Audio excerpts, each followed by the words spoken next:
Hello and welcome to the Weekly Stuff Podcast with Jonathan Lack. And Sean Chapman. We are here to talk about stuff this week on the show.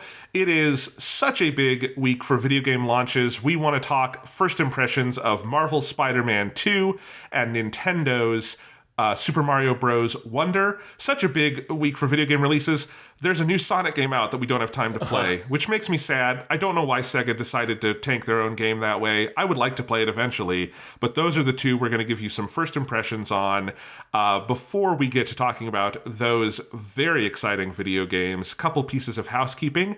Japanimation Station's Kyoto Vacation, which is Season 4, began last week. This week, so tomorrow night on Kyoto Vacation, we will be talking about our first show of the season, which is Air, a show from 2005 that is 12 episodes and is totally happy and nothing bad happens in it. Yes, just go in expecting, unicorns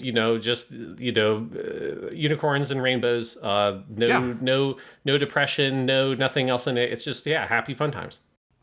But yes, we are currently in part one of our Kyoto Vacation season where we are talking about Key visual novel adaptations. It's a company called Key, and they did the visual novels Air, Canon, and Clannad, and that is the first part of our season is talking about Kyoto Animation's adaptations of those visual novels in a really great series of shows. So that'll be airing for the next month, and we hope you are listening to that. We're plucking away at recording all that KyoAni stuff because this is a big season, Sean. It has been complicated. It has been very complicated, but we're still in the middle of really recording. As we have finished recording most of our Haruhi ones, so we're a little bit ahead of where these are airing. But I'm very, very excited that these are finally going out there. I've seen some good responses to our first episode, which is the Sean went insane with research. And I went down an incredible fucking rabbit hole and sort of exposed that if people want to hear everything about what that season is going to be and you haven't listened to that first episode yet, the first episode goes over what the shows are going to cover are, as well as then a big history segment on the history of Kyoto Animation that I researched and put together, and that kind of like bringing up to where the first show Air we're covering starts. So if you if you like all the history elements and you want all like that, like the larger narrative and put all those things in context, that's what that first episode is there for. Yes, so go over to Japanimation Station, enjoy all of that. Enjoy all the new stuff we have this season. We have a new theme song. We have a new end theme. We have new eye catches. We have new eye catch themes. My brother Thomas has been helping me with he wrote the music. He's been helping me make some of the eye catch images. There's another, you don't even know about this, Sean. There's another theme song just for the Haruhi episodes coming up. And I edited a video for that. I will tell you about it later. It's great. Thomas went crazy. I went crazy editing videos for it all. I don't know how I've gotten it all done. It was a mad dash for me to get the first 5 out the door for part 1 because I wanted to have those all kind of done at the same time. And there's new visuals. It's a cool season. It's the biggest podcast project we've ever done. And it's only going to get bigger from here. So go listen to Kyoto Vacation. It's going to be a blast. Yes, it's very good. Yeah. I also wanted to talk briefly, remind everyone, I do have a new book out. It is called 200 Reviews by Jonathan R. Lack. I did finally get my final copies of the paperback in. I had only had a proof, and I ordered author copies, and for some reason, those take 2 weeks to arrive, even though you can order this on Amazon Prime, it'll come in 2 days. If you're the author, you have to wait 2 weeks. I don't know why, but I did. I finally got it. It looks very nice. The final paperback is even nicer than the proof I had. And it's got 200 reviews in it. It's got a lot of original new stuff. It's got a lot of anime reviews. It's got all the Miyazaki movies in there. It's fun. You should buy the book if you want. There it is. Yes. And we did some audio book recordings of some of those reviews on the last weekly stuff. So if people haven't listened to that, if you want to know whether or not Tony Hawk's Pro Skater 4 is a game worth playing, well, 10-year-old Jonathan has some news for you. To be clear, the book is not entirely 10-year-old Jonathan. Only small parts of it are 10-year-old Jonathan. 10-year-old Jonathan did not write 800 pages of reviews, but 31-year-old Jonathan has written many more than just these pages, but this is the best of them. So here they are, and that is for people to peruse and to buy, and thank you to everyone who has bought a copy and sent nice words. It's been very heartening, and I have enjoyed this process. Yeah, and then we have these games to talk about. Are there any other pieces of stuff, Sean, you want to cover before we dive into this week's game launches? Well, I have I have been in what I could only describe as a video game coma for the past couple weeks because, obviously Spider-Man 2 came out Friday. I mean, the phenomenally stupid fucking choice of saying, like, you know what? This game opens up on digitally, like, at, 11. I could just play the opening of this game and go to bed at midnight, and that's not that much later than my normal bedtime. And I ended up going to bed at 1 in the morning because, and I get up, to be clear, at 5:20. So I didn't get a lot of sleep. It was fine though. It was good, but I did that and then played Spider-Man 2 all Friday, and then recorded this on Sunday. So I played it basically all yesterday as well. But before that, I've also been playing another game that is very good and very long. I'm only partway through it, and I finally picked up and have been playing Baldur's Gate 3, which people probably don't need me to tell them that is a good video game, but I'm going to say it anyways. That's a good video game. They made a good one. They made a really good one of those, and we haven't had ones of those for a while. So I've been playing Baldur's Gate 3 for, I guess, 2 weeks now, because I had already started playing it by the time we recorded the last podcast, but the last podcast was all about your 200 reviews book, so we didn't really bring it up then. But yeah, you've played some of it, so I guess I won't go over all of the basics. It's your Western RPG. It's very heavily choice-based, very heavily based in Dungeons and Dragons rules, specifically the 5th edition rule set, obviously filtered through a computer program with some modifications to make it work in that context.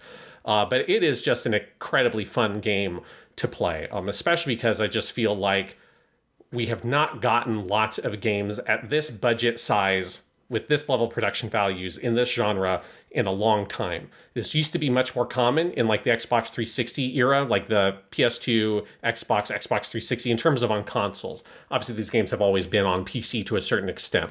But this kind of more cinematic version of these kinds of Western RPGs, it's just that kind of game mostly kind of withered away over the course of the PS4 years.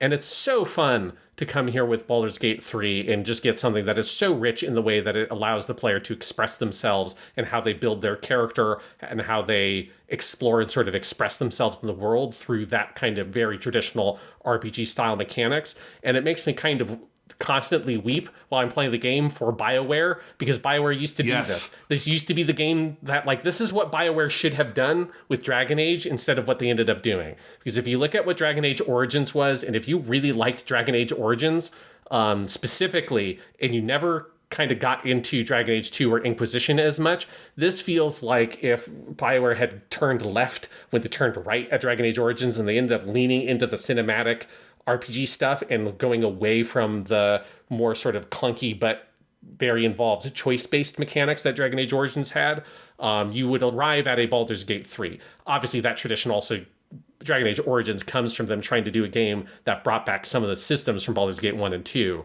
which is the real legacy there. But this has all of that sort of great character animation, really great voice acting. The camera is zoomed down in with your conversations, and obviously on the console particularly, you can zoom in and have a little bit more over-the-shoulder point of view, or you can do the more top-down thing.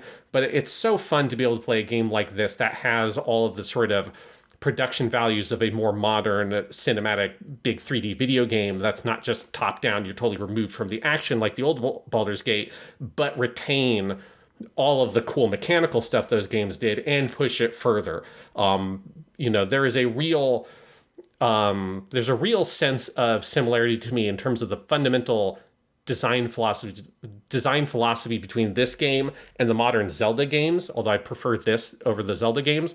But there is a sense of if you can think it, it will work. There's a fundamental logic that underpins the entire game world, and it is so fun to sort of access that logic and be able to navigate the world in that way and use it to solve your sort of classic RPG adventure style problems. For instance, I had a thing the other day where there was a puzzle that involved rotating some statues, and one of the statues was stuck.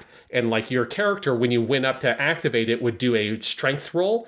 And if you missed the strength roll, it was it's too stuck, I can't shift it. And I tried that with all my characters. It's man, nobody, it's God, this thing is fucking stuck. Even my crazy barbarian lady Karlak can't move it. And then I thought about it for a second. It was well, if you have something that's a thing on a hinge that's stuck in real life, well, what do? Oh, you grease it up with oil. Oh, I've got a bottle of grease. Let me throw the bottle of grease at the statue, And then I did that, and then the character could rotate it very easily. And it was like, that's so fucking rad. And everything in the game is like that. Everything in the game is so interconnected with all the other systems, whether it's what your character is able to do because of their stats, or the way that it interacts with your items, or the actions you can have on the world, like jumping, throwing, picking up items, things like that. It's a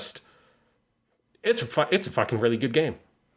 It absolutely is. I have not played much of it in the last few weeks because while I do not believe Baldur's Gate is impenetrable by any means, if you are if you feel what's the word for it? Intimidated.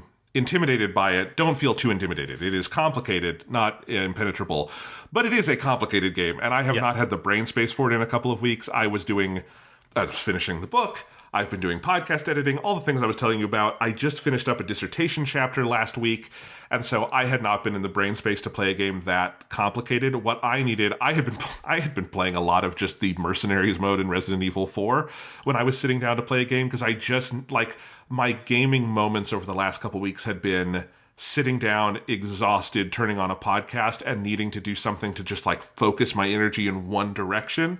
And Baldur's Gate 3 is not that game, and that is fine. That is not a criticism of Baldur's Gate 3, but that's why I have not played it in a while. And part of my mad dash to finish that dissertation chapter was to have the deck cleared so I could have time to play Spider-Man and Mario, which I have been doing this week. So that's been my experience. But yeah, I agree with all that. I mean, Baldur's Gate 3, I think that if you can, dream it, you can do it thing is absolutely true of the game. And I had the same reaction over and over of just mourning for the BioWare we lost while playing this, because it activates a lot of my memories of Mass Effect. And like, Mass Effect is not exactly a Baldur's Gate-esque game, but it has a ton of those systems, and that DNA is so in there. And it's just like, they can't even get a game out at all, but the games they do get out are just lifeless, and it is sad that studio is effectively dead. But hey, Larian's out there, and they're doing good work, and that's cool.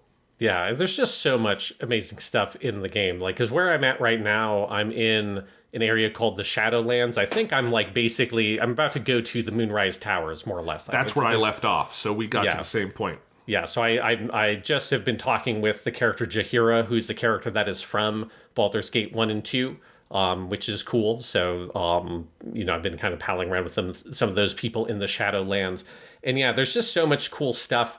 Like, I think one of my favorite moments in the game is people who've played it or kind of even heard a little bit about it probably know that a lot of Act 1 is centered around this big kind of conflict between a druid grove and then this sort of camp of goblins. And there are a lot of different ways you can resolve that scenario, and it's kind of like the big set piece of Act 1. And then after you do that, there's kind of a couple little extra areas you can go to do some stuff before you get to Act 2, which from what I understand is what starts when you actually go into Moonrise Towers. But all the stuff with the Goblin Camp, like, that's purely from like a game systems design and like RPG kind of adventure perspective. That's like the most interesting and complex version of that kind of thing I have seen in one of these games, right? It's a pretty common structure. If you've played BioWare games, you've played Bethesda games, any of those kinds of like, big Western or computer RPGs will typically have a thing like this, where here are two factions, they're going at each other. There's kind of a good guy faction overall, which would be the Druids. There's the bad guy faction overall, which would be the Goblins. You can kind of side with either faction, and then there are some ways that you can kind of manipulate or maneuver around it. But there are so many ways you can go about approaching that scenario, whether it's just riding into the Goblin camp and fucking massacring everybody, whether it's going and doing a lot of like espionage and stuff like that. There's so many ways to go about it. And what was very fun is that my way, so my character is a ranger, so I kind of have like, it's sort of like not a fully stealth build, but it's a stealth like adjacent build. And so I kind of went about it basically like fantasy Hitman, where you can kind of get yourself into the Goblin camp, ingratiate yourself in there and be able to maneuver it freely within the Goblin camp. And then there are 3 leaders inside the Goblin camp that like kind of one of the ways you can resolve that quest line is by killing the 3 leaders. And for most of them, or like for one of them, there is a very Hitman-esque way that you can get that character isolated in a single room and just murder the shit out of them in a single turn, which is what I did. And it was fucking great because they're trying to trick you into drinking a potion that's going to kill you. But I'm just like, nah, I'm good. We're here in this room, and I've got me and my 3 buddies, and we're going to take initiative, and I'm just going to fucking murder the shit out of you, little goblin lady.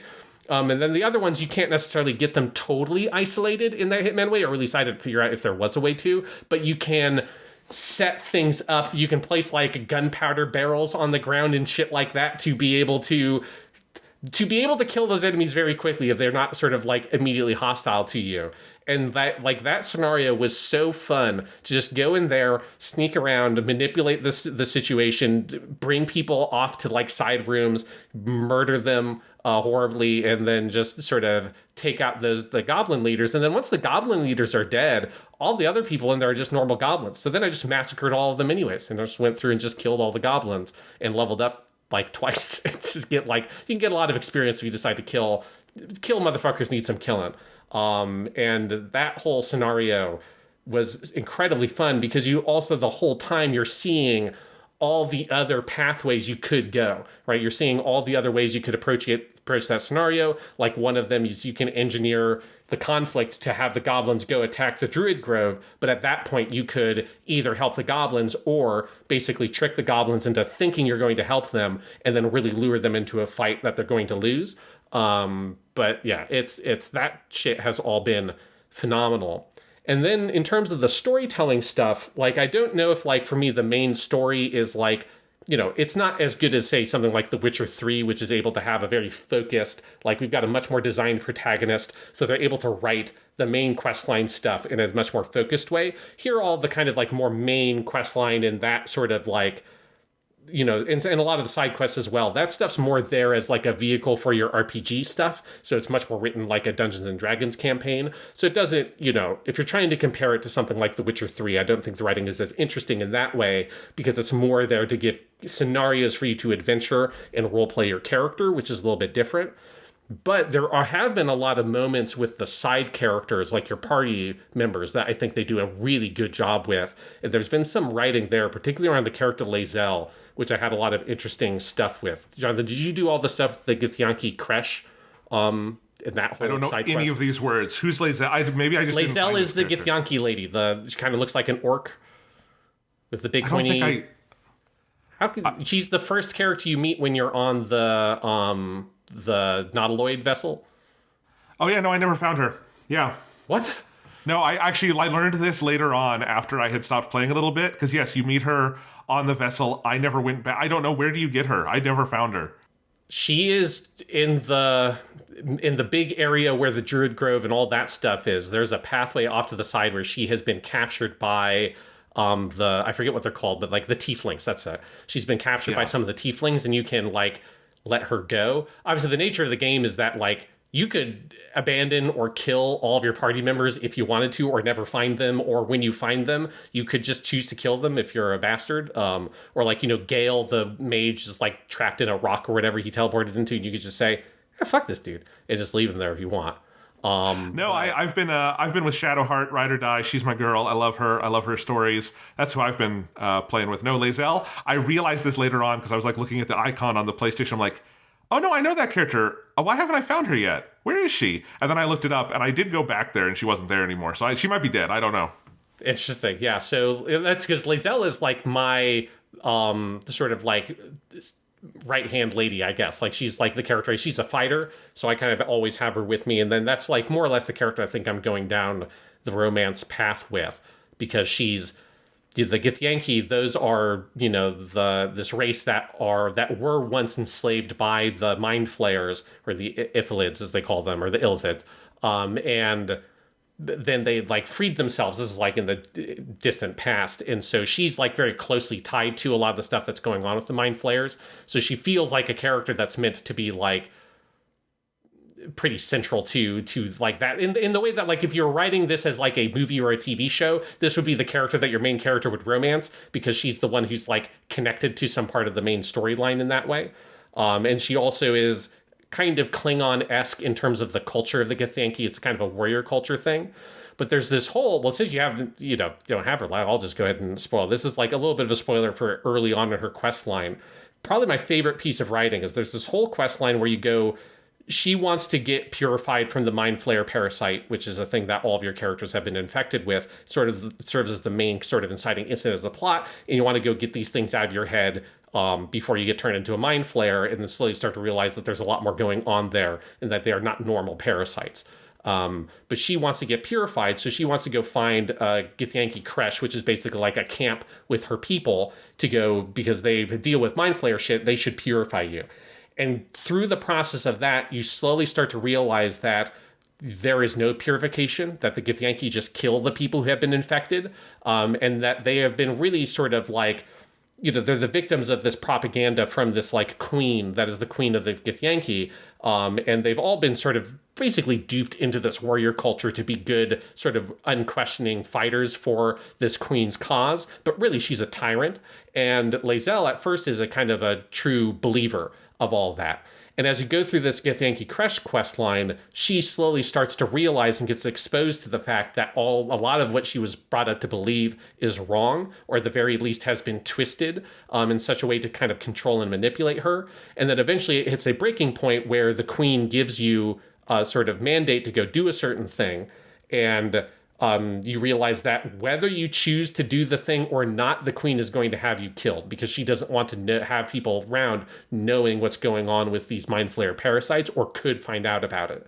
And so you realize that she has been manipulating you and is going to try to kill you either way. And that serves as a breaking point for Lae'zel. And that character's sort of storyline, as she is now sort of like trying to deprogram herself to a certain way from the propaganda she's been brought up with, is so good. And there's this one line she has where when she hits that breaking point and realizes how fucked all this stuff is and how fucked up her life has been for believing in all of this. And she just shouts basically like to her queen, who is also her goddess, like, what good this heart of stone if it's just to be shattered? And that line was so impactful for me, of like seeing this character, how clear it is that she understood what was going on the whole time. Like a certain part of her knew that this heart, that like to describe it as this heart of stone she has, that this coldness that is cut herself off from all these sort of things that normal people have access to in order to buy into this sort of machismo, warrior culture shit. Like that has sort of really ruined her life in so many ways. And she has avoided having so many things she could have had if she had walked away from that life earlier. And it has made her heart stone in the sense that it is both cold, but it's also brittle. And so it has just been shattered seemingly for nothing. And that moment I thought was, and there have been all the characters that had some moments like that. That was the one that like hit me the hardest. And that's where I think the storytelling chops so far are the strongest in this game, is some of those side characters or party characters have these really awesome, really in-depth stories and really complex personalities that as you get into their history, there's a lot going on with all of them. And that is the part in terms of the narrative I've so far have been really impressed by. And it's the thing I'm like most excited to get back to playing more Baldur's Gate 3. Some of it is like, obviously I want to go see the other quests and go on adventures and do all that stuff. But a lot of it is I'm very excited to see the different quest lines for all the individual party members through, because that is the thing that, like the BioWare games, that is to me where the meat of the narrative is. And so far, I think Baldur's Gate 3, at least in the relatively early goings for what is a very big game, it is holding up to that standard that a lot of those classic BioWare games like Mass Effect, Dragon Age, and KOTOR set for me. That's awesome. Yeah, and I look forward to getting back to it as well. There are a lot of video games right now, Sean. Yes. Because the video game industry doubling down on this generally on just crazy strategy of releasing everything all at once all the time. But you want to talk about some games? Yeah, what's going on with some other games, Jonathan? Well, you just talked about Baldur's Gate 3, so why don't I take the baton and talk about Super Mario Brothers Wonder, which I assume you have not been playing. No, I do not have a Switch, so I mean, I guess I could do my emulate it, but I haven't done that yet. Yeah, you decided not to steal this one. But anyway, Super Mario Bros. Wonder is the new game for the Nintendo Switch, one of the last major releases, I think, for an original, like, non-remake game that we might get on this Switch hardware. And it is phenomenal. I've been bouncing back and forth between playing this and playing Spider-Man 2. Normally, I couldn't do that with two games. They are two different enough games that I think it is doable. Like, obviously, Mario does not have like an intricate story or anything. You can just kind of have at it in kind of, however you want to play it. But Mario Wonder, it's incredible. It is another 2D side-scrolling Mario game, but it is so different than any of the ones that have come before. I think the new Super Mario Bros. Games, I don't want to say they get a bad rap, because I think it's deserved in terms of how much they kind of beat the dead horse. I think the original new Super Mario Bros. Sometimes gets left behind, and I think it's unfairly overlooked because it had a number of sequels that kept getting kind of more and more boring. And even New Super Mario Bros. For Wii, which is the one that brought Yoshi back and introduced the 4-player co-op and all that, I think that's a really good game as well. I think the new Super Mario Bros. 2 for 3DS and the one for Wii U are pretty boring, dull, stock Mario games. And I think led to some frustration. Because the weird thing about Mario is that while the 2D Mario has been pretty staid for a long time, 3D Mario has always been this crazy fountain of creativity, right? From Mario 64 to Sunshine, love it or hate it, very creative game, Galaxy, Galaxy 2, Mario 3D Land, Mario 3D World, and then Mario Odyssey and Bowser's Fury that we've had on Switch. Just really amazing games. They're all very different. They all throw so many ideas at the wall, and they're just such incredible, outlets of creative energy. And I think it's something people have always loved about them. And I think where New Super Mario Bros., especially with all the sequels, was lacking is that you just weren't seeing that kind of energy devoted to 2D Mario. And we knew it was possible with other, side-scrolling games that had come back in recent years. Sonic Mania is a super creative version of a 2D Sonic game today. You have the Donkey Kong Country Returns games from Retro, the Metroid Prime people who did that and then did Tropical Freeze. And the highest praise I can give Mario Wonder is, I can kind of phrase it one of two ways. One is that creative energy that has always been there in the 3D Mario games, that sense of like, nothing is sacred, we can rip up systems, we can introduce new stuff, we can do everything different. That has finally been transplanted to 2D Mario, and it is a glorious thing to see. Or I could say, this is Mario's Donkey Kong Country Tropical Freeze moment. And if you are one of the few but lucky people who has played Donkey Kong Country Tropical Freeze, you know that that is high praise, because I think that might be the best 2D platformer of all time. And I think this game is very much that kind of energy and creativity, and at times even challenge. There's so many interesting things going on with it. But yeah, Mario Wonder, it is, just first and foremost, the first thing you will notice is it is a fucking gorgeous game. Digital Foundry even did a huge big video on it because they were so impressed with it, and I haven't watched that whole thing yet, but I want to see more about it because technically what it's doing is incredible. It's your Nintendo standard of being very colorful, very detailed, full 60 FPS, all the stuff you expect from a first party Nintendo platformer. But if you're used to seeing the 2D Mario, the 2.5D Mario thing, because they are all 3D models on a 2D plane. If you're used to how New Super Mario Bros. Did that, where it was, very stock animations, the character design for Mario and everyone didn't change between New Super Mario Bros. On DS all the way to the Wii U game, which was the first HD Mario.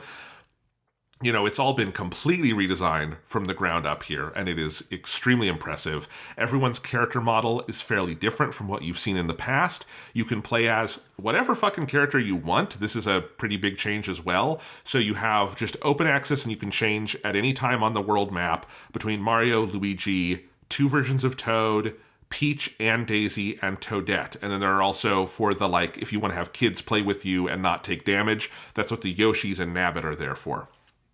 They do not any longer have all of their different unique move sets as they have had in the past, but I will talk about that. There's a reason for that is a very good reason.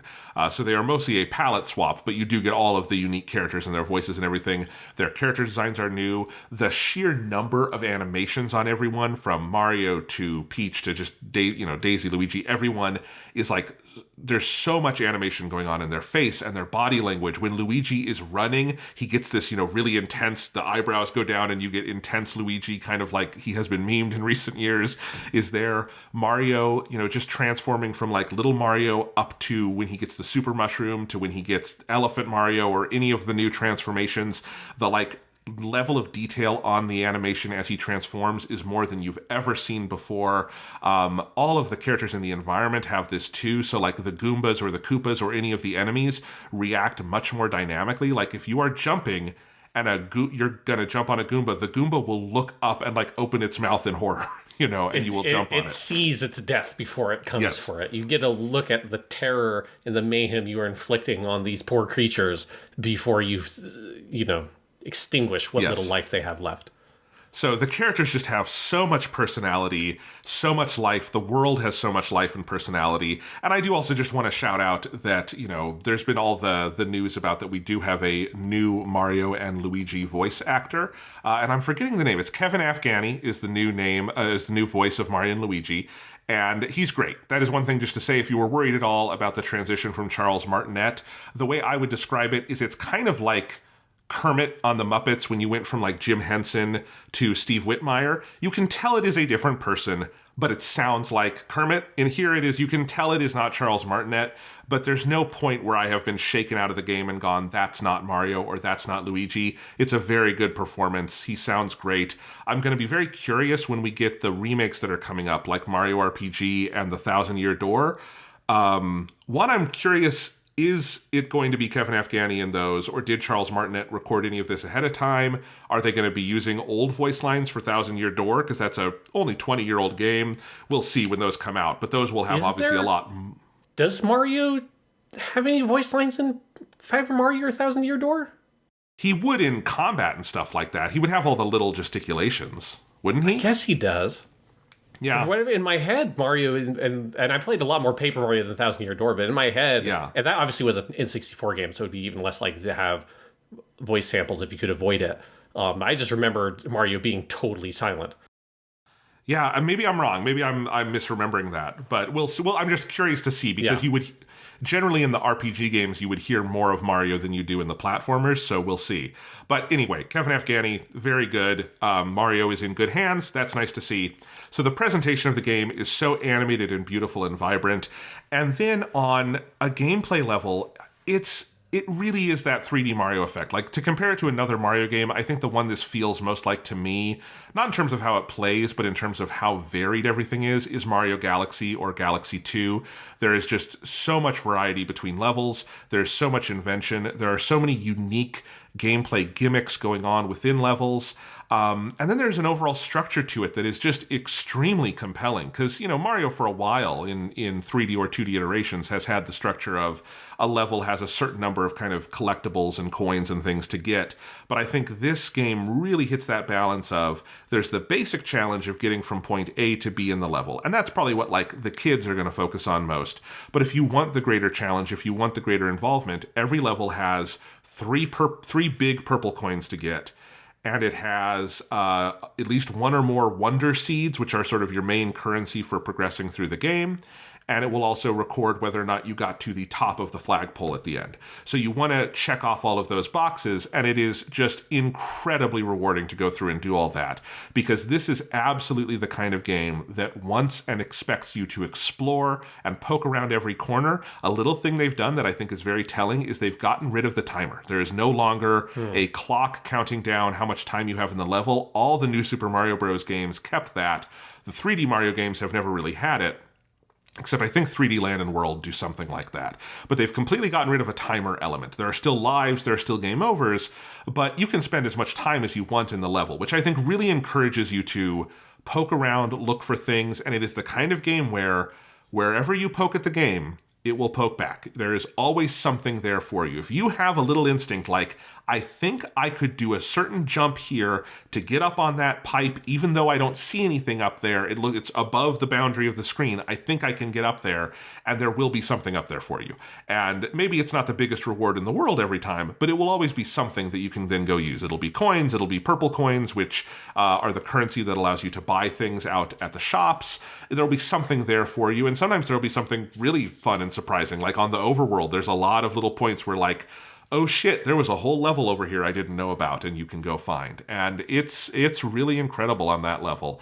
The overall structure of the game on a macro level, it is a game with worlds, but it's a little different than your standard sort of Mario linear movement through the worlds. There are 6 overall worlds, but there are also spaces and kind of joining areas between them.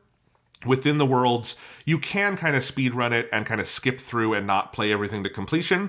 But if you do, there's a lot of content within each of those worlds. They are all very different. And the themes so far are not reducible to the same themes you've had in the past. Like New Super Mario Bros. Would always have the sand land and the water land and the forest land and all of that stuff. And this is so far like there's been an area that it kind of looks like a desert at the start, but it's much more complex than just being a desert. There's a lot of more complicated biomes to it. And then World 2 is this skyland that is up in the clouds and has all these jumping mechanics, and that's amazing.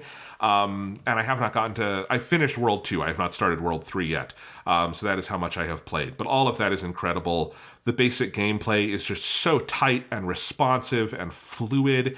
And then they've also added this entire system of badges, which is this thing you can equip at the start of a level. You unlock them as you play through the game in various areas that are essentially gameplay modifiers. And there's a clear affinity between this and Tears of the Kingdom of taking some things that in another time and place would have been cheat codes or would have been hacks or something, and just putting them into the main moveset of the game. So some of the moves you have that are badges are just sort of extra moves on your arsenal, and some of them are the things that used to be exclusive character moves. So like, you know how Peach always had the hover jump?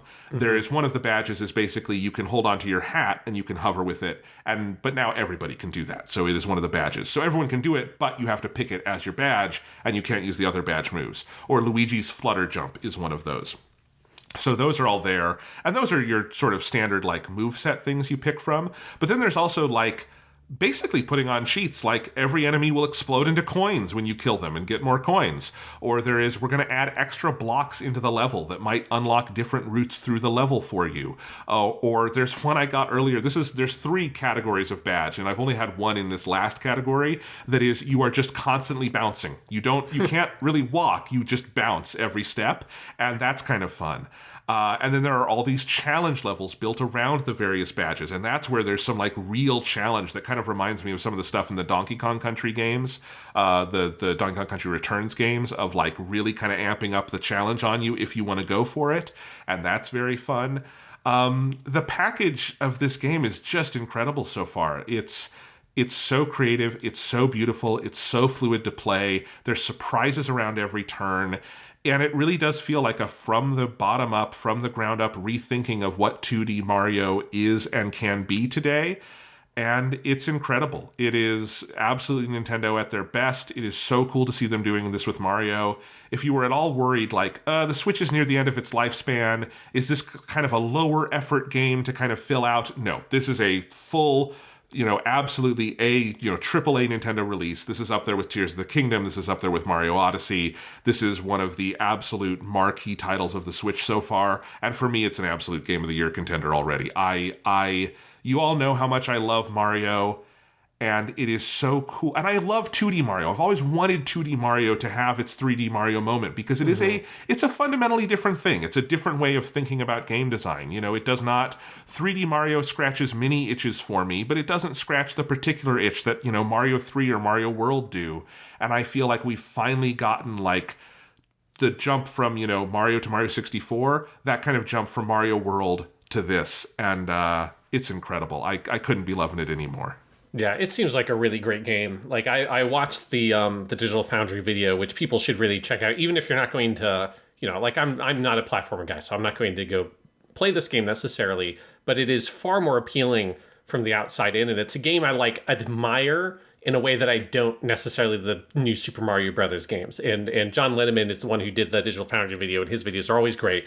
And the lens of that video is a lot of kind of comparing how is this different from the approach that they had with the new Super Mario Brothers games.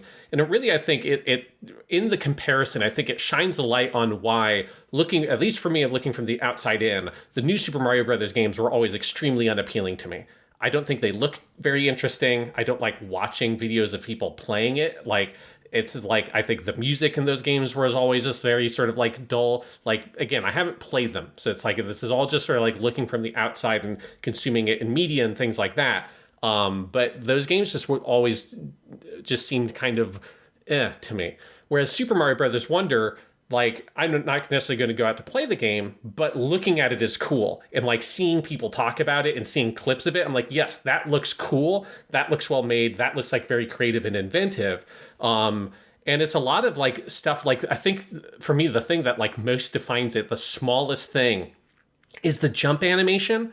In New Super Mario Brothers, the jump animation is fucking terrible. It's so bad because Mario jumps up and he raises his right hand and it covers his fucking face. So his silhouette becomes this like mushy thing because most of his body gets covered up by his right arm that just goes straight up.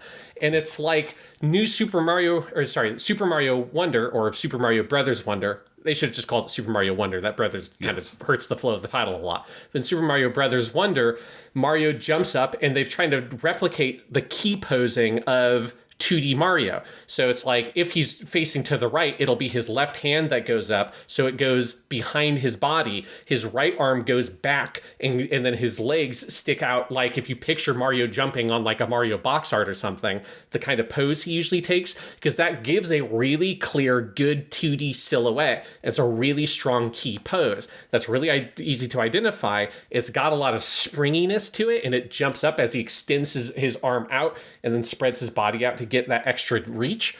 It's a really great animation. And the new Super Mario Brothers one looks like when it's the thing that happens when you're using 3D models and 3D animation for a 2D game is you're thinking about it as a 3D thing. You're not thinking about it as a 2D thing. And so the 2D, this is like a lot of like early 3D 2D fighters, right? Like Street Fighter 4 sometimes had this problem, and some of those other games that like we went to 3D polygon models, but we're still designing it like a 2D fighting game.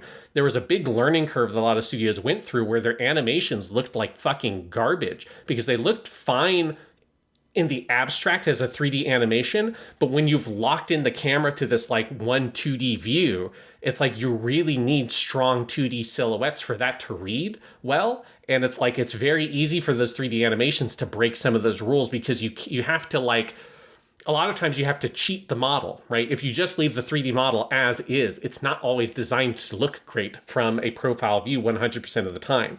And so what a lot of games do, like Street Fighter 6 will do this, like any of the Atlas fighting games like Dragon Ball FighterZ do this a lot because of how extreme their style is. And Super Mario Wonder does this also. The Mario's physical model, his body will adjust in like his eyes. Like if you ripped it out and looked at it from a different camera perspective, his eyes will have moved like around the other side of his body because from the 2D angle, it looks good and it reads well. If you looked at it from any other perspective, he'd look like a fucking monster.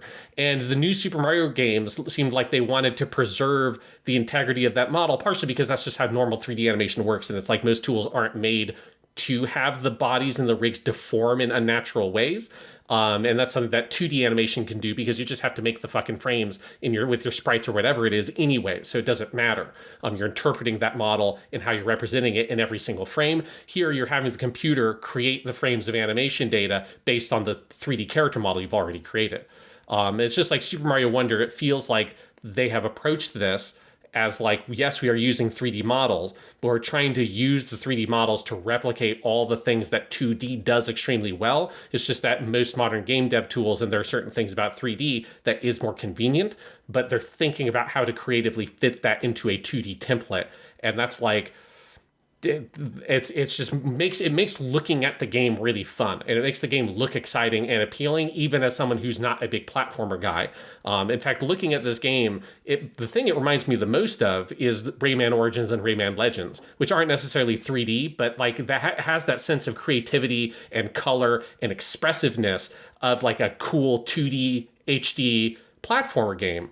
And like those games are really cool. I played some of Rayman Origins. I fell off of it because again, I'm not a big platformer guy, so I tend just not to stick with those games all the way through. But it was like free on the Vita forever back in the day, and I played some of Rayman Origins, and it had a lot of the same kind of personality and creativity and stuff I see when I look at videos of Super Mario Wonder. And it is like a thing where in the comparison, it makes you realize how sort of like basic and traditional the new Super Mario Brothers games were. Yeah. And like as someone who is a big platformer person, it's absolute heaven, and specifically a Mario person. Like, all the animation stuff you're talking about, I think, if you have a favorite Mario character who is in this roster, and most of them are here, at least the heroes, like Wario and Waluigi are not, but I feel like you'd have to do something a little different with them. But all of your main heroes are here, and if you have, if you're a kid who loves Princess Peach or Daisy, or you're a big Luigi guy, you're going to have such a ball playing with that character through this game because their animations are so vibrant and interesting, and they always look good on screen. There's so many little details, like characters cast a shadow on the environment. There's some of that like detail of animation that you just don't usually see in this kind of thing. And me personally, I'm basic. I just love Mario, and I've tried all the other characters to see how they look, and it's always fun. But I keep just coming back. I just want my boy Mario on screen because he's never looked this good. I don't know if I think he's looked this good in 3D. Like, it's crazy how good the characters look and how much fun I'm having with them. It's wild. One thing to think about: the Nintendo Switch obviously have been a great generation for Nintendo all around. It has to have been the best period for Mario since the fucking Famicom, because it has had, just looking at the original platformers, we've had Mario Odyssey, Bowser's Fury, which was packaged with the re-release of 3D World, but is its own, 10 to 12 hour game. And now we've had this. That's a hell of a 1, 2, 3 punch. 3 very different Mario games, and ones that don't feel like anything quite like anything we've had before. And then you consider all the re-releases and all the other, we've had a great new Paper Mario, we've had lots of good other stuff, you've had Mario and Rabbids experimenting with other genres. Just Mario's had a very vibrant generation in a way where usually Nintendo's strategy has been 1, maybe 2 big Mario games, but often that second one has been a new Super Mario Bros. No one cared about. So it's been really cool. It's been one of the absolute pleasures of this era of Nintendo, and this is a great game for the Switch to go out on if this is kind of the last big first-party original one. Obviously, there's lots more stuff to come that is remakes or smaller games, but yeah, I love it, and we're about to talk about a game that is a very big technical accomplishment, to put it lightly, but I'm glad Digital Foundry focused on this as well, because while this is not, a ray tracing marvel or something, this is still technically a huge accomplishment for Nintendo on the hardware, and looks and feels great. Yeah, and now that they've made a 2D Mario game after the new Super Mario Brothers game that isn't a new Super Mario Brothers game, it now makes the title for those games horrible. And it's the thing that always had to happen, but now it's they're not new. I mean, they haven't been new for a long time. The last one came out in 2012 for the fucking Wii U. But, they at least were new in the sense of, these are the new 2D Mario games, not like the classic ones on the Famicom and Super Famicom. Well, now these are old 2D Mario games. So yeah, they have to do re-releases of all of them, and so the old but not as old as those other ones, Super Mario Brothers. Yeah. It's crazy. I did have the thought the other night, Sean, I was playing through this and I went, how different would Nintendo history look if the game the Wii U had launched with was this and not New Super Mario Bros. U? And I don't know, I don't want to make too big a claim, because I think the Wii U was doomed for a lot of reasons. But the Wii U certainly was not helped by having the worst New Super Mario Bros. Game launching with it. And you just have to wonder, if it had had something that felt fucking new and crazy and vibrant, how that system would have been received differently. Yeah, because it definitely was by the time you got to New Super Mario Brothers U, it was a pretty eye-rolling moment of really? We're doing another one of these things? Okay. Yep. But no eye rolling here. Super Mario Bros. Wonder, which should just be called Super Mario Wonder, because that's Super Mario World is not called Super Mario Brothers World. I don't exactly. get it. Yeah. But in any case, if my biggest complaint with this game is that it has the word bros in its title, we're in a pretty good place. Another game who I think could have a better title, but is still a great game, is Marvel Spider-Man 2. I would have called it the Spectacular Spider-Man. I would have called it something, just because the SEO on the term Spider-Man 2 is at this point fucked beyond all recognition. Yes. That's a little bit of a problem. But otherwise, Sean, this game fucking slaps. This game is so fucking good. Oh my god, this game is really good, Jonathan. Yes, Marvel Spider-Man 2, PlayStation 5, and only the PlayStation 5. We're finally here, Sean. We've got a Sony first party that is just here for the PlayStation 5, and I said this last night on Twitter, I've never played a full-price retail game that feels so much like a tech demo, but I mean that in the best way possible. This game is fucking drunk on the power of the system it is on, and it is having a ball. And, of course, all the fundamentals of the story and characters and combat and all that is great, too. But, man, I do things like trying out the fast travel here, or using those web wings, or I just did the first portal sequence last night, and I just go, oh my god, this game feels like magic. At some point in history, you would be stoned for making something like this because it doesn't feel possible. Yeah, it's really cool, particularly because, like, you know, where it feels really next gen isn't in like necessarily the graphics. Like the graphics obviously look good, and it's a step up. Although partially, like, since we had Spider-Man Remastered and Miles Morales, like it doesn't feel as substantial of a step up. It would feel like a huge step up if you're just comparing it to the PS4 version of original Marvel Spider-Man, and you had never seen ray tracing in a Spider-Man game. But it's a more modest upgrade compared to Miles Morales and Spider-Man Remastered. But those games were fundamental, like regardless of, hey, you can put ray tracing, you can, you know, get 60 frames per second, you can have some of those nice graphical extras that they've done here. And, you know, it's like only ray tracing is like mandatory for Spider-Man 2. They've designed the game with it, which is great because it's like the city looks so much better, like the windows and all that stuff. Like the ray tracing is a really good choice here. They've done an incredible job doing it. But the thing that this game can do that Miles Morales and Remastered couldn't, because they were still fundamentally constrained by the PS4, is some of this sort of extra stuff with particularly like the speed of things in this game. Like you can haul unbelievable ass in this game. You can move so fucking fast. It's crazy. And there are just moments in the game where like your framework changes for like what is possible. Like in the very beginning of the game, it opens with this big spectacular fight with Sandman. And as part of that sequence, Miles gets like punted by Sandman, and he goes fucking flying like 5 or 6 city blocks in the span of less than a second. And you've like never quite realized that you've never seen a game, certainly at least a game with like this level of like graphical fidelity. You know, maybe if it was something that was like pixels, you can have them move incredibly fast across the screen or something. But you're having like this incredibly gorgeous, super detailed recreation of Manhattan with ray tracing and all this stuff, and the, you know, still some of the best in business character models. That was very true of like the original Spider-Man when it came out. It's very true here. The character models for the Spider-Man characters are so good.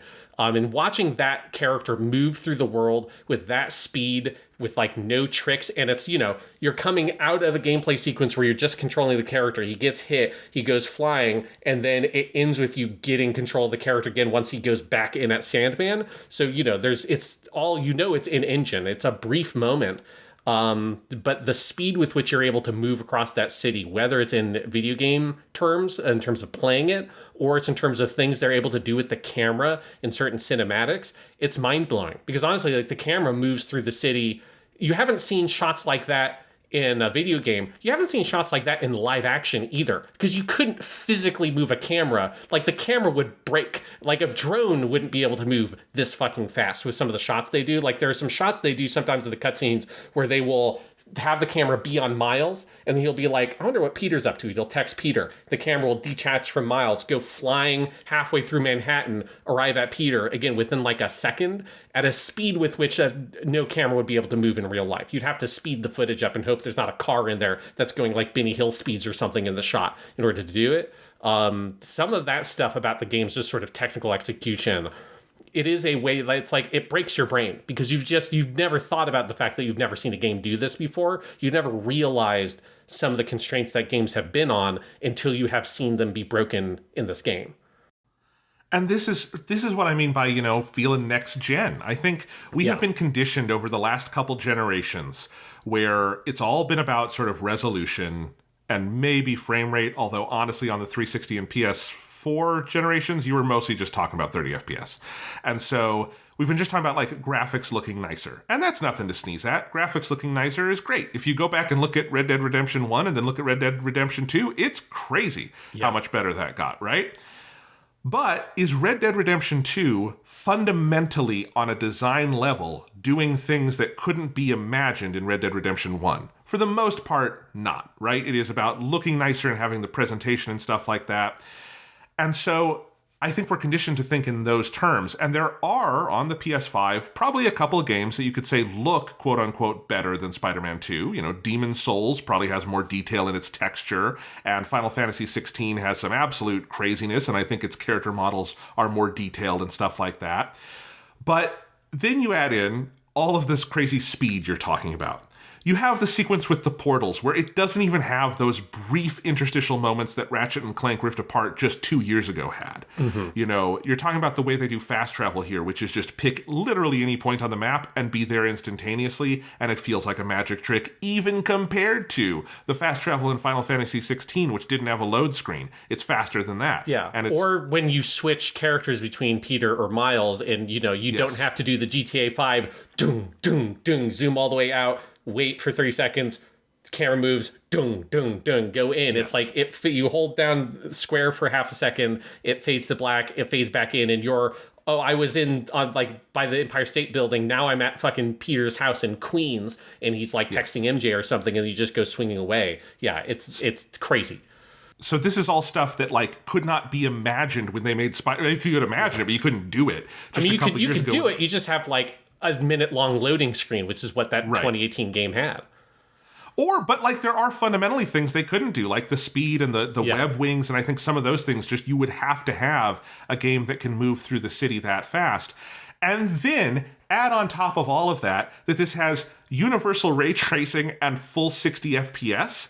And, like, that's where you start to see that, like, there's no comparison here. Like, Final Fantasy 16 has some very next-gen visuals in it. It is also 30 FPS and has some real resolution deficiencies on it in terms of image quality. And this is a game that it just does not feel compromised in any area whatsoever. You can play this thing at a full, smooth, buttery smooth 60 FPS.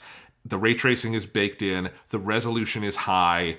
It's incredible. And, you know, just talking about image quality, there's something about that ray tracing mixed with, I think Insomniac does HDR in video games better than literally anyone else. And I look at this game, and it was true of Miles Morales and Spider-Man Remastered as well. This game looks 3D to me. I look at it, and I feel like I've got the glasses on, and it's coming out of the screen. It is so dimensional because of what it's doing with lighting and HDR, that, like, that's something that, you know, is separate than talking about maybe the textures or things like that. But I don't want to leave that out of the conversation talking about image quality. My overall point still being, this game just feels completely uncompromised. Yeah, and it's, you know, I mean, it's got that, like, level of polish you expect from a Sony first-party game. You know, it's got, like, all the accessibility features and stuff. It's got the, like, coolest sort of visual modes. I weirdly wish I had a better TV to take advantage of some of that stuff, because it's got, obviously it has, like, kind of your VRR support, but it has two different versions. If you have a display that can handle it, it can do VRR to just smooth out the frame rate, but leave a 60 FPS cap, or you can have it just take off the frame rate cap and let it go above 60 and be, you know, all over the place above 60 because it's not capped anymore, but let the VRR sort of like smooth that out. And it's got like a 40 FPS mode if you have a 120 hertz monitor that then can, you know, divides evenly into 40 FPS, which is obviously, like, it's sort of in terms of the millisecond time in how long it has to draw frames is at the midpoint between 30 and 60 FPS, which that seems to be probably the best way to play the game if you have a display that can support it, because it has all the high resolution stuff, just 30 FPS mode. But it's just across the board, it's so complete feeling and so polished, and, you know, again, it's what we come to expect with Sony first-party games, but it's just a good reminder when you get one of these of, like, shit, yeah, this stuff is, like, best in industry at that sort of general features and, like, presentation stuff. You know, especially, like, contrasted with Starfield, which I know, like, that game, you know, that's like a slightly different thing for Xbox when it's a Bethesda game because there's a whole, like, corporate structure there. But Starfield, from what I understand, like, that didn't have fucking gamma options, let alone, like, letting you change, like, the size of the subtitles and, like, add outlines to different characters that are different colors for people who are colorblind, and, like, audio descriptions for things, and, like, all the different kinds of level of features, whether they are things that you need to just to be able to play the game at all based on your, like, disability, or just something that, like, regardless of who you are, might be a nice feature, like being able to reduce the game speed temporarily to be able to handle what's going on, to make it accessible for people who are not as good at these kinds of games. Like, the range of features and options in presentation modes and stuff like that that are available, and all of them are a good choice. You know, if you wanted to play this game at 30 frames per second at a higher resolution, that mode seems really good. If you watch the Digital Foundry video, like that mode looks awesome. If you prefer to have the higher frame rate, well, the frame rate mode's there, and it's really great, and you take a little bit of a hit on some visual features, but it's not so big that, like, if you want the extra smoothness of the frame rate, which both of us do, like, that would be the mode I would recommend. But any mode you pick is a good way to play the game, and it's like a lot of games, you know, like Final Fantasy 16, I kind of can't imagine, that game has the 60 FPS mode, but I just can't really imagine playing it on it, because like the level of compromise you get for what is also a wildly inconsistent, not really at 60 FPS, that is like weird, like on terms of like sometimes it's 60, sometimes it's locked 30, depending if you're combat or not. Like Star Wars, Jedi Survivor was like this, where yes, you could do the performance mode. And from my understanding, it's a lot better now, but at launch and for like 6 months or something, the performance mode was a terrible way to play that game. And it's like, it was, a lot of people had a bad experience with that game on console who would have much preferred it if they had just stuck with the fidelity mode at launch and if the performance mode hadn't even been there. Spider-Man 2 doesn't have that problem. Whichever way you play the game, you're going to have a really good experience. Yeah, it's the polish, the feeling that like you are getting every cent of your $70 worth. Yeah. And that they left it all on the field. And you know, the craziest thing about this, Insomniac, this is their 4th fucking PS5 game. It's wild. Now, one of those is a remaster. One of them was sort of a straddling the generations, you know, mini sequel sort of thing. But they had Spider-Man Remastered, Miles Morales, Ratchet and Clank Rift Apart, and now this. They're just so head and shoulders like ahead of everybody else right now. It's wild. I think the fact that we do not hear significant controversies over there, and that by all accounts they are a studio that has a good work-life balance and things like that, I don't think that's a coincidence. And yeah, I'm excited to see other Sony studios get their at-bat with a full PS5 game like this. But man, I think Insomniac has moved to the head of that particular pack fairly aggressively. And this is just a hell of an experience. And we haven't even touched on, you know, how immediately good the storytelling and characterization is, how much fun it has with the concept of having 2 Spider-Men. I think improvements they've made to the combat and design, it's the whole package. Yeah, I mean, every element of the game is sort of overhauled and like re-examined and figured out like how to make it better. You know, I think one of the things that I feel playing this game, though, like on the point of like, you know, how is Insomniac able to do this, is it just feels like this game is made by people who are very smart and very practical. You know, like they didn't recreate every piece of Manhattan when they made this game, right? So like the Manhattan part of the map is a adjusted version of the map you had in Spider-Man and then in Miles Morales, right? So it's like every piece of it is touched up. It is a better looking version of Manhattan. Their lighting has gotten better. They've added new kind of like details here and there. And obviously there are sections of the map that are different. And then you have, you know, you do have all of Queens and Brooklyn. And so that adds a huge, that's, you know, it's basically the same size of Manhattan. So it does have a lot of new areas. But the existing section of Manhattan, it kind of reminds me of like what the Yakuza games do. It's like, why, you don't need to remake fucking Kamurocho every single time. You know, it's, if you're going to be set in the same kind of map, and it's especially like Spider-Man, I mean, he's going to be in fucking New York. You're not going to set it anywhere else. It wouldn't even make sense. It's just efficient to say, let's gussy up what we have, but let's not try to reinvent the fucking wheel. You know, like, let's not throw out every single takedown animation we did before. Let's just add more on there and like adjust and sort of fine tune the ones we already had. And there's just a sense of like, they're really smart about the elements that they have reused and how they have reused them, and then what they've done to look at to like add on new stuff or change the things that needed to be changed.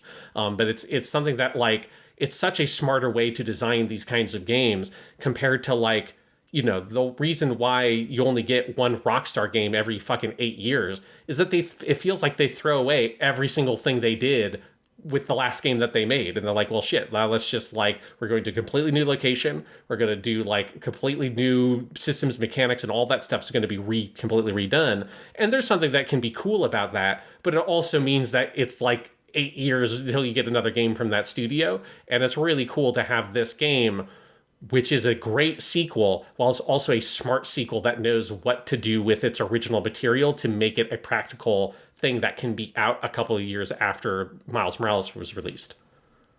Absolutely. I think the word iterative is sometimes treated as like this bad word in the video game industry, and it shouldn't be. Like, some games need to be different from game to game, right? If you were playing a Mario game and it was just the same levels with like different objectives, that'd feel weird.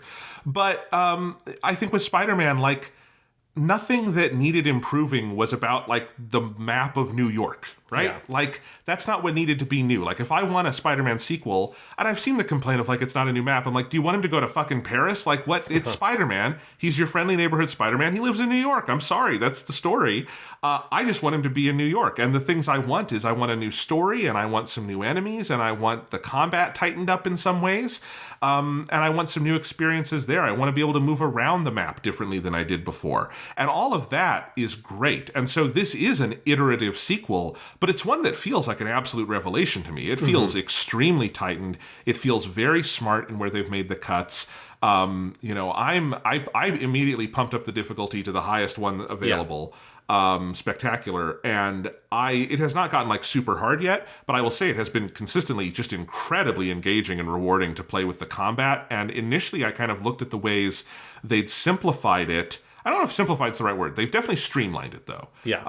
The presentation. They've made it so that like because Marvel Spider-Man 1, when you're playing as Peter, right, they relied a lot on the gadgets. And so he had like 8 different gadgets.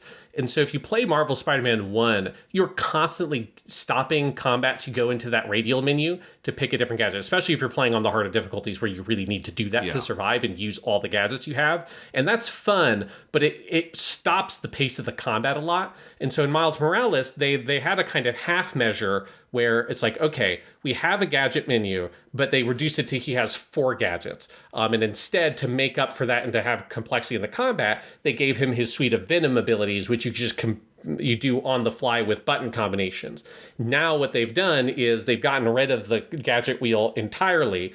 They've given Peter a set of different abilities. It starts with his sort of mechanical arms. When you get the symbiote suit, you then get a set of symbiote powers as well, that those are like the equivalent of Miles's Venom powers that return, and he gets some new ones. And then each character has their 4 gadgets on a separate gadget thing that is just your other modifier. So L1 modifies your face buttons to do all of your powers. R1 modifies your face buttons to use your 4 different gadgets. And then if you just tap R1, it uses your normal web shooters. And that is such a more elegant way to put together that system than to have a radial menu you are seeing every 20 to 30 seconds in the combat. It's such a smart evolution of, you see the pathway of like Miles Morales experimenting with that idea. The combat in Miles Morales was much better. I love the combat in Marvel Spider-Man, but it was a big improvement in Miles Morales. It's even a bigger improvement here, and it's awesome to see that improvement come to Peter, who's a character who didn't get any of that stuff from Miles Morales in the first place. So it's like he gets a huge jump up in his sort of like combat suite, and it's really cool. Yeah, and I'm glad you explained it that way, because that's a good way to put it. And I think, when I was early in the game, I looked at that and I went, oh, is this going to feel too simplified to me? Like, this was before I'd unlocked much stuff. And of course, in my head, I'm comparing it to the end of Spider-Man 1, where you have everything, right? But like, I haven't even gotten to the symbiote stuff, Sean, and I already think the combat's better. And like, it immediately just starts getting richer and more strategic. And I feel like it's the Ratchet and Clank or Spider-Man, the Insomniac thing of you're using every tool in the toolkit for the hard battles, right? Yeah. But I feel like it's very responsive. It's very fast. It's like I generally, like, sometimes I'm like genuinely like out of breath at the end of a fight because I realize I'm like leaning in and putting my full sort of effort into it, and that's very fun. The stealth stuff has been wildly improved, I think. Yes, the like web line thing you can do to just sort of like make little lines above the stealth encounter. You can just walk around them and zip people up there. It's so fun. I was doing a thing before we started doing our podcast today, where you have those like hunter bases, or like the way they've done the bases now is you have these like little areas you go clear out, and then each one of those you do gives you a hint to where the big base is going to be, and you have a much bigger fight. So it's like one of those smaller hideouts or whatever, and it's on a rooftop, and I was just going from like zigzagging from different post to post, zipping people up. It was so funny when I got to the end and just looked back and looked at like these 3 rooftops I'd gone across, and you could just see the pathway I took because all of them are still there, and there's just like 2 or 3 dudes on each of those lines for like probably like a dozen guys who are all strung up and like flaying around. It was like the most Spider-Man moment, where it's like, it is something that's true about the other games, obviously, but it's still the way in which they're able to, through gameplay systems, make you feel like Spider-Man so much. And that moment of looking back and seeing this whole elaborate web, like literally that I had created, that with all the bad dudes stuck in there, it was like, yes, like I can see the comic book panel of this in Spider-Man looking back at it and making a little quip. It's fucking great. It's great. The way stealth worked in Spider-Man 1 for me is it was something I engaged with for a little bit until I fucked up, and then I just did a big fight. And, that's how it always went. I don't think I ever successfully finished a sequence with pure stealth in Spider-Man 1. I've already done a couple in Spider-Man 2. And it's not necessarily that they've made it easier. They've just, I feel like, empowered you with the tools to fully implement that kind of strategic thinking, which I don't think you really fully had access to in the last game. Yeah, and in the Spider-Man 2018, they had like a couple of the gadgets that I think they wanted you to use in stealth, but it never worked quite right. And you don't there is an upgrade you can get for your concussion bomb. I literally just got it, so I haven't even used it yet. That gives it a different function in stealth.